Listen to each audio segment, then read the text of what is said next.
Hello everyone, welcome back to my channel. तो friends, आज मैं शेयर कर रही हूँ आपसे ईवीएस की वर्कशीट जो कि एलकेजी के लिए भी हेल्पफुल होगी और यूकेजी के लिए तो है ही। तो आप दोनों क्लास के बच्चों को आप पढ़ा सकते हैं। जो इसमें पढ़ाया जाएगा वो उनके सिलेबस में भी आता है। तो ठीक है, तो पहला है how do animals help us. इसमें मैंने ऑप्शन रख दिए हैं, गोट, फूड है, मिल्क है। तो इसमें क्या करना है, टिक करना है। तो मिल्क में टिक हो जाएगा, या फिर मैंने यहाँ कलर किया है। तो अगर आप बच्चों को ये कहें कि वो कलर करें, ठीक है, तो उन्हें अच्छा भी लगेगा और वो पढ़ भी लेंगे। जैसे डॉग है तो वूल देते हैं या गार्ड्स हैं, मतलब किस तरह से हेल्प करते हैं, तो गार्ड्स होते हैं, तो गार्ड्स में कलर हो जाएगा। क्रेयॉन कलर से उन्हें कहिएगा कलर करने के लिए। फिर बी है तो हनी देती है एक, तो हनी। फिर सिप है तो सिप से क्या हमें मिलता है, मिल्क या फिर वूल, तो वूल। काव है तो मिल्क या फिर हनी, तो मिल्क मिलता है। हैन है तो एग मिलता है। तो इस तरह से बच्चे कलर कर लेंगे, ठीक है। टिक करने के लिए दे सकते हैं या फिर कलर करने के लिए। अगर कलर करने के लिए दे तो वो ज़्यादा बेहतर है। फिर है मैचिंग एक्टिविटी। अब मैचिंग एक्टिविटी में जैसे वी टॉक विथ आवर, हम लोग किससे बात करते हैं, तो माउथ से, तो ये मैच हो जाएगा। वी सी विथ आवर, हम लोग आइज से देखते हैं, तो ये मैच हो जाएगा। We smell with our nose, we walk with our leg, we hear with our ear. तो इस तरह से ये मैचिंग एक्टिविटी है। फिर है choose the correct young ones. अब इसमें बेबी को भी पढ़ाया जाता है, जितने भी एनिमल्स होते हैं उनके बेबीज नेम, तो ये पढ़ाए जाते हैं बच्चों को।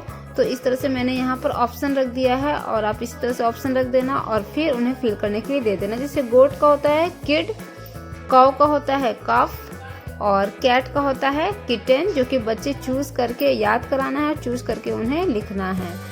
हॉर्स का होता है फॉल और लायन का होता है कब। ये हो गया। फिर है माई सेल्फ। माई सेल्फ में बच्चे को क्या करना है, नेम लिखना है, एज लिखना है उन्हें, स्कूल्स नेम लिखना है, हॉबीज़, ठीक है, पेंटिंग, ड्राइंग, डांसिंग, इस तरह से। फिर फेवरेट सब्जेक्ट लिखना है उन्हें, जो भी उनका फेवरेट सब्जेक्ट हो, इंग्लिश, मैथ, जो भी हो। फ्रेंड्स नेम लिखना है उन्हें। तो इस तरह से और कलरफुल बनाएं अपनी वर्कशीट को, जिससे उन्हें पढ़ने में भी अच्छा लगे। ओके, ये हो गया। फिर है write name of sense organs. अब यहाँ पर क्या है, उन्हें लिख दिया है मैंने कि उन्हें वो दोबारा लिखे, देख करके ही लिखें, जिससे वो सीख जाएं। तो write name of sense organs, तो आइज लिख देना है, नोज लिख देना है, यहाँ लिख दिया है और उन्हें भी लिख देना है, बच्चे को भी लिखना है, ठीक है, अपने भी लिखना है और उन्हें भी लिखना है। फिर है टिक द करेक्ट ऑप्शन। फिर है the peacock parrot is our national bird. तो पिकॉक होगा या फिर पैरट होगा, तो पिकॉक होगा, तो यहाँ पर टिक हो जाएगा। The peacock is our national bird. फिर वी फील हॉट विंटर और समर, तो समर। फिर domestic animals live in the house या फिर फॉरेस्ट, तो हाउस। अब इस तरह से क्या होता है कि अब बच्चों को ये भी हमें जानकारी दे देनी रहती है कि डोमेस्टिक एनिमल्स क्या होते हैं, वाइल्ड एनिमल्स क्या होते हैं, इससे उन्हें ये भी पता चल जाता है। तो इसलिए ये चीज़ ज़रूर बताएं, ज़रूर पढ़ाएं, वर्कशीट में शामिल करें, ठीक है। फिर इसी तरह wild animals live in the जंगल या फिर होम। अब यहाँ पर देखिए, हमने फॉरेस्ट को जंगल लिख दिया, हाउस को होम लिख दिया, क्योंकि हाउस और होम में भी बच्चे क्या होते हैं, कंफ्यूज होते हैं, इसलिए दोनों चीज़ें लिख दी जिससे बच्चे कंफ्यूज ना, क्योंकि हम उन्हें बता देंगे ना, तो बता देंगे तो कंफ्यूज होंगे नहीं। तो wild animals live in the jungle. Okay, जंगल या फिर फॉरेस्ट दोनों एक ही हैं। फिर है डॉग या फिर tiger in a domestic animal. तो डोमेस्टिक एनिमल पहले ही बता दिया है, तो dog is a domestic animal. उसी तरह से आप वाइल्ड एनिमल्स का भी एक ऑप्शन डाल सकते हैं। फिर खो खो या फिर लूडो इज इंडोर गेम। अब इंडोर गेम वो होते हैं जो घर के अंदर खेले जाते हैं, आउटडोर गेम वो होते हैं जो घर के बाहर खेले जाते हैं। तो इस क्वेश्चन के जरिए हमने उन्हें ये भी बता दिया कि इंडोर गेम क्या है, आउटडोर गेम क्या है। तो लूडो हो जाएगा, लूडो इज इंडोर गेम, जबकि खो खो क्या होता है, आउटडोर गेम होता है, घर के बाहर खेला जाता है। फिर है राइट टू शेप्स नेम। अब यहाँ पर क्या, यहाँ पर हमें उन्हें लिखने के लिए दे देना है, टू शेप्स नेम लिखना है, जैसे सर्कल हो गया, ट्रायंगल हो गया। फिर राइट टू फेस्टिवल्स नेम। फिर write to festivals name, Holi, Eid. फिर write to insects name, ant हो गया, हाउस फ्लाई हो गया, मॉस्किटो हो गया, जो उन्हें आराम लगे वो उन्हें लिखने के लिए देना है। ये ईवीएस यूकेजी में 2 ही लिखने के लिए दिया जाता है।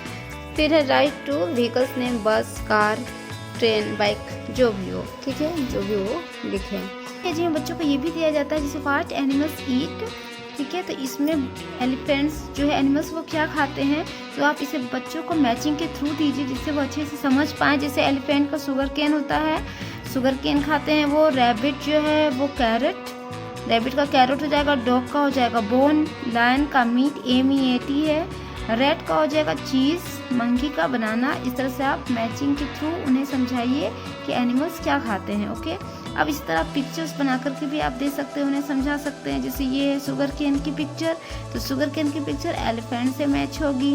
ये है कैरेट, तो कैरेट रैबिट। ये बोन तो डॉग, ये मीट है तो लायन।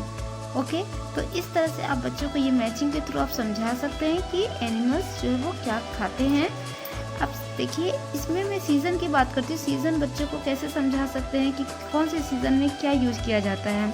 मोस्टली सीज़न पढ़ाए जाते हैं बच्चों को, summer season, rainy season, winter season. ये 3 सीज़न UKG में बच्चों को बताए जाते हैं। तो अम्ब्रेला किससे रिलेटेड है, तो रेनी सीज़न से। तो यहाँ बच्चे टिक लगाएंगे।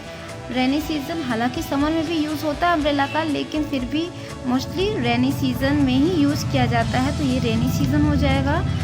और फिर ये फ़ैन है, तो फ़ैन कब यूज़ होता है, तो समर सीज़न में। ये है वुलन कैप, तो विंटर। और ये आइसक्रीम तो समर। इस तरह से बच्चों को 2-2 ऑप्शन दे जिससे वो अच्छे से समझ जाएं। और रेनकोट है तो रेनी सीज़न में। तो आप 2-2 ऑप्शन के साथ पिक्चर्स दे और वो टिक लगाएंगे बच्चे। तो इससे क्या होगा, उन्हें मज़ा भी आएगा करने में और उन्हें अच्छे से वो समझ भी जाएंगे कि कौन से सीज़न में क्या यूज़ किया जाता है। अब नेक्स्ट है पीपल हु हेल्प अस। ये मैंने पिछले वीडियो में आपको बताया है। तो आप जैसे फिर से इस तरह से भी मैचिंग दे सकते हैं उन्हें। जैसे मेकिंग अ टेबल, टेबल कौन बनाता है, तो कारपेंटर हो जाएगा। फिक्सिंग अ टेप, टेप को कौन फिक्स करता है, नल वगैरह कौन बनाता है, तो plumber. Sweeping the road, road कौन स्वीप करता है, कौन बहारता है, तो स्वीपर हो जाएगा।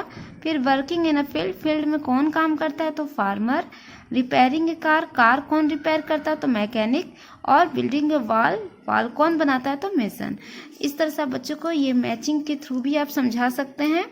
People who help us, plumber, carpenter, ये सब। ठीक है, आप अपने से कुछ ऐड भी यहाँ कर सकते हैं।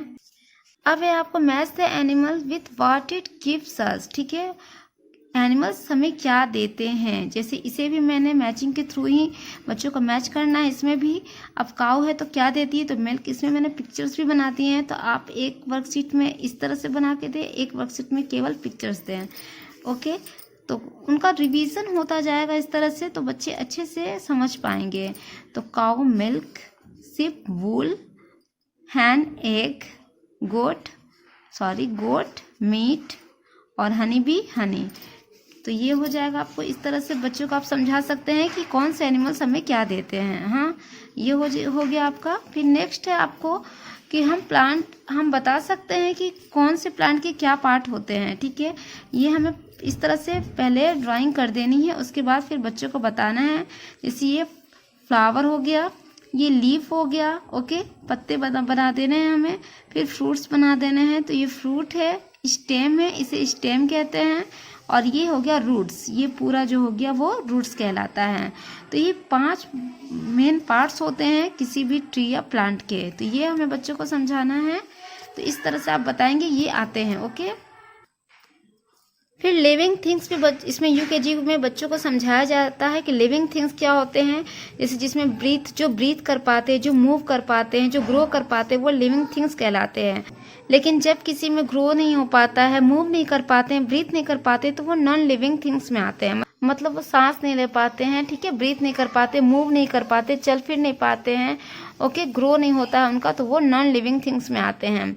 तो नॉन लिविंग थिंग्स जैसे चेयर, टेबल, पेन एटसेट्रा हो जाएगा। Living things man, cow, dog, क्योंकि ये लोग ब्रीथ कर पाते, सांस ले पाते हैं, मूव कर पाते हैं। ठीक है, अब ट्री तो मूव नहीं कर पाते हैं, पेड़ पौधे, लेकिन वो लिविंग थिंग्स में आते हैं क्योंकि वो ब्रीथिंग उनकी होती है। ठीक है, अब इसी को हम मैचिंग के थ्रू समझा सकते हैं।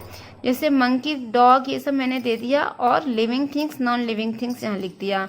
अब जो भी वर्ड इससे मैच करेगा वो उसमें मैच करेंगे बच्चे। जैसे मंकी है तो लिविंग थिंग्स, डॉग है तो लिविंग थिंग्स, बेबी है तो लिविंग थिंग्स, पेन है तो नॉन लिविंग थिंग्स, टेबल है तो नॉन लिविंग थिंग्स, अब ट्री है तो लिविंग थिंग्स। इस तरह से आपको बच्चों को देना है बना करके वर्कशीट, और वीडियो अगर हेल्पफुल लगी हो तो प्लीज़ वीडियो को लाइक कीजिएगा ज़रूर और मेरे चैनल को भी सब्सक्राइब कर लीजिएगा, क्योंकि मैं ऐसी वीडियोस लाते रहती हूँ। क्लासरूम इंग्लिश सेंटेंसेस भी बच्चों को ज़रूर दिखलाइएगा उनके स्पोकन के लिए, जो कि प्लेलिस्ट में आपको मिल जाएगा क्लासरूम इंग्लिश सेंटेंसेस के नाम से। ओके, फिर थैंक्स फॉर वॉचिंग।